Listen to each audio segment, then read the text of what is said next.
Lebanon के वादी beaker के 25 टाउन्स और देहात पर इसराइली फौज के हमलों में मुतादिद अफराद की शहादत की इत्तलात हैं। बैरूत पर सेहूनी फौज के नए हमले में 11 अफराद जख्मी हो गए।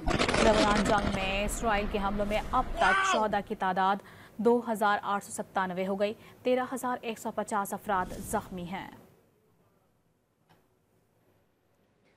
लेबनान के वादी बिकर के 25 टाउन्स और देहात पर इसराइली फौज के हमलों में मुतादिद अफराद की शहादत की इत्तलात हैं। बैरूत पर सेहूनी फौज के नए हमले में 11 अफराद जख्मी हो गए। लेबनान जंग में इसराइल के हमलों में अब तक शहदा की तादाद 2897 हो गई। 13,150 अफराद जख्मी हैं।